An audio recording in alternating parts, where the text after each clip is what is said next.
Again, friends, welcome to Talk With Christie. On this channel, our primary goal is to help provide families with relevant but detailed information that will help us all run a safe, healthy, and rewarding family lives.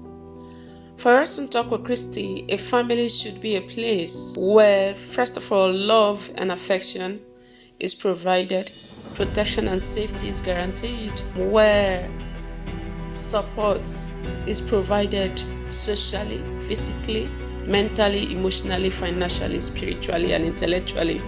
And here we'll say that for the child, a family will mean where they're given the necessary family support, such as the child must feel safe and secured. The child must be able to predict the family, or what we generally call stable family life, where the parents don't keep hitting up the system and fighting against one another. Children don't like parents fighting. Okay, all right. For a child, the family will mean where they are strongly encouraged to persist and pursue their goals until they win, where they are taught how to nurture empathy and many more virtues that will help them become better persons. What a father or a mother or what a husband or a wife calls a family may not be exactly what the child will call a family. To an adult, family could mean a place where they commit to themselves, where they provide, where they bring resources, they use their energy, their time to supply the needs. But to a child, family means a place to receive tenderness, nurturing, provisions. They are generally to receive why the parents should give. That is why it's called parenting. Okay?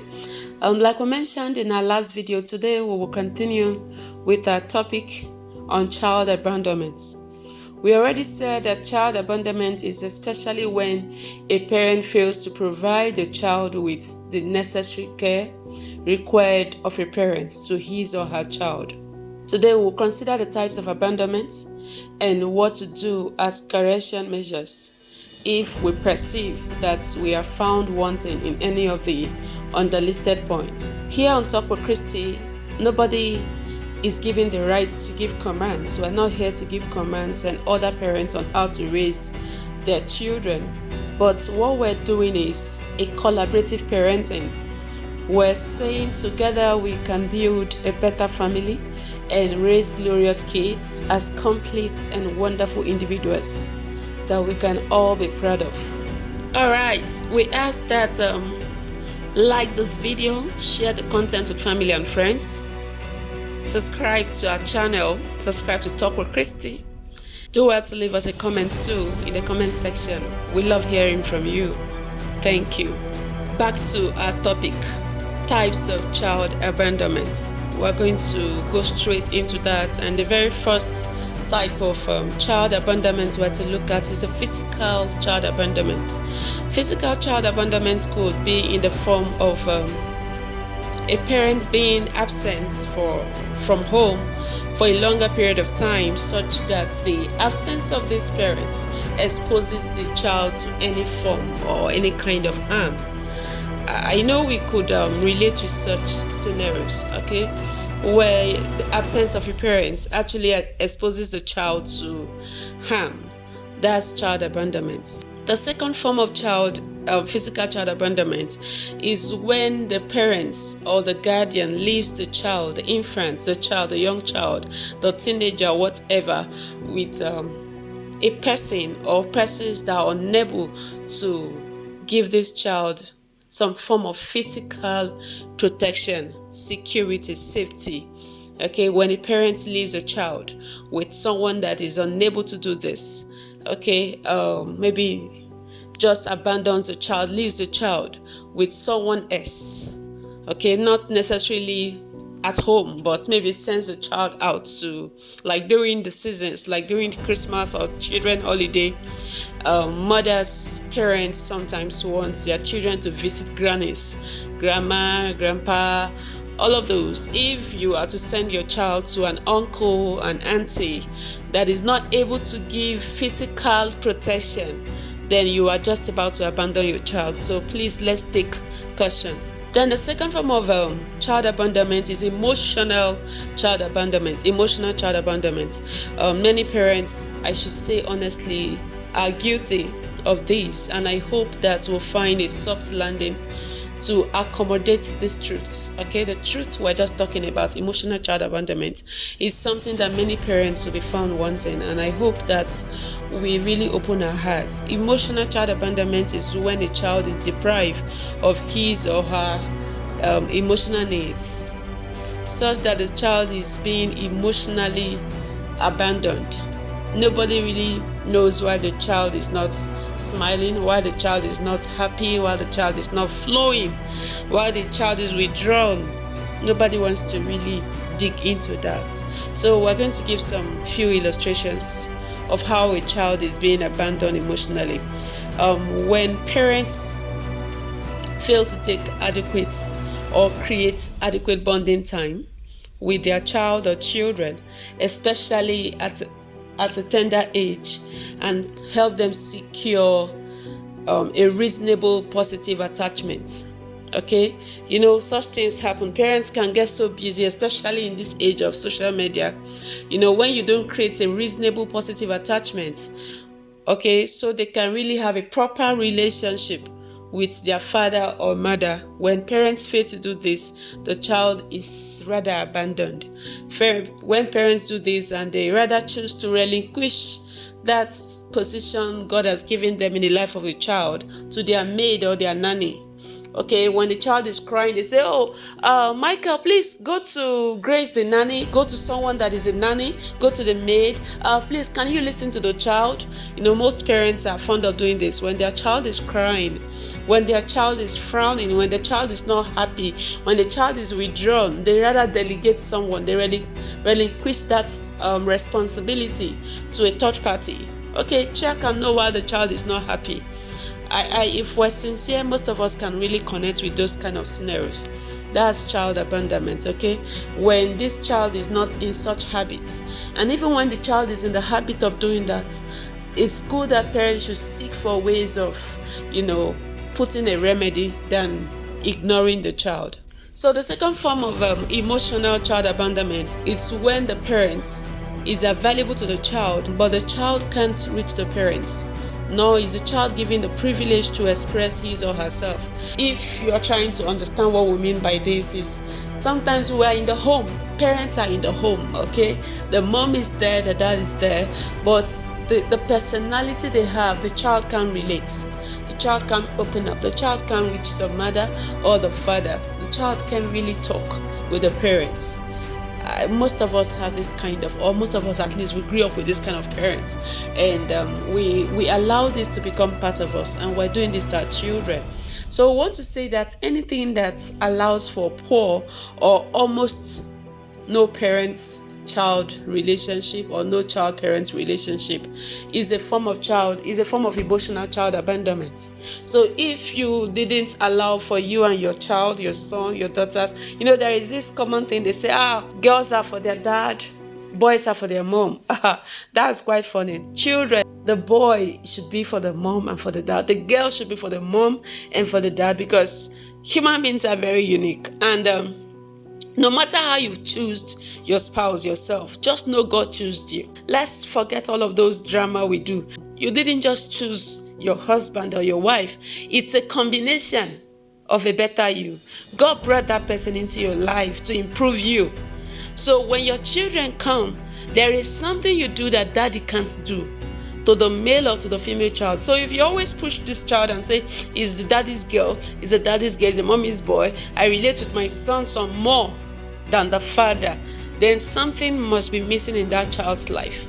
Okay, so what we're saying is, don't abandon your child emotionally. Don't give the child an emotional child abandonment. Try to create a bond, a positive bond, a bond where you understand the child reasonably. Before the child begins to say something, you could tell to what extent that thing has impacted on the child.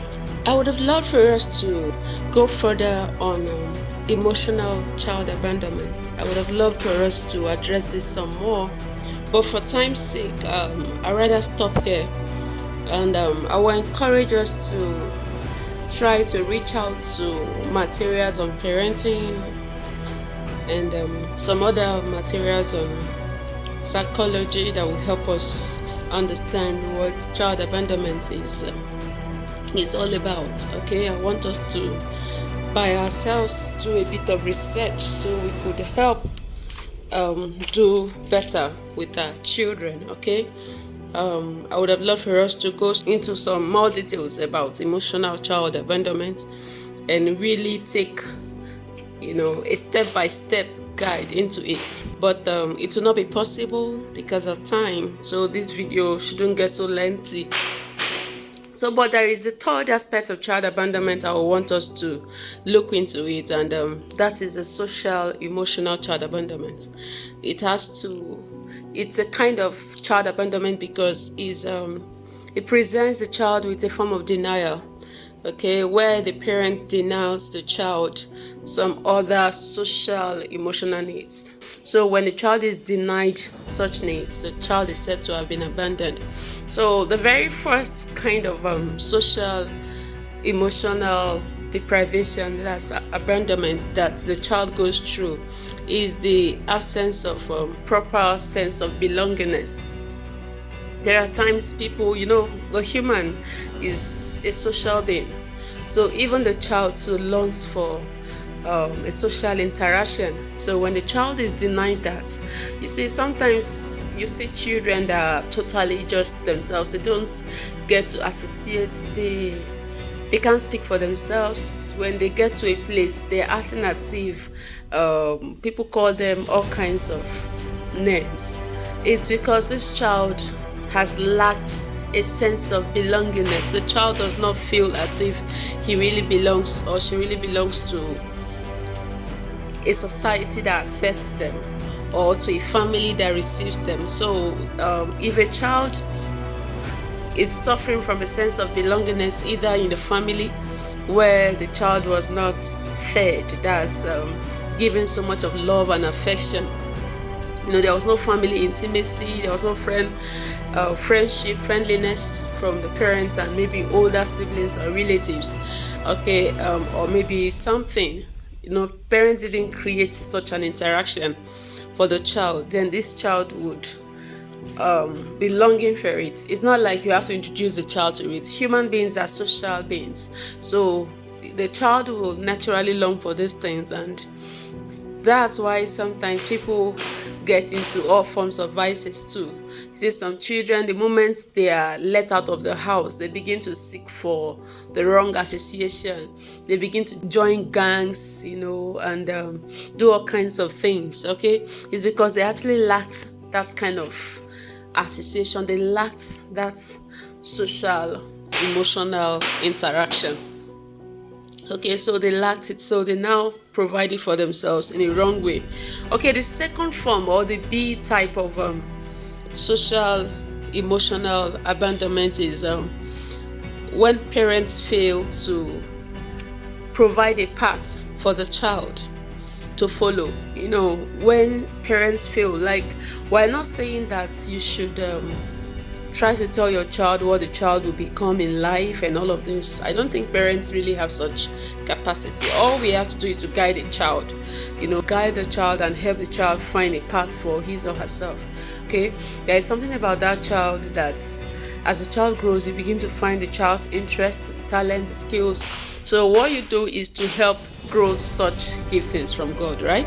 So that's what the parents should do, and direct the child to right choices. Not just that giftings from God so the child can become anything, no, but there are things that are suitable that will provide the child with life. Parents may not even know much, but parents are expected to find a path for the child, and at least do it in such a way that the child can trust you as a parent and go alongside with you. If you don't provide such path for your child, the child will also have some emotional setbacks.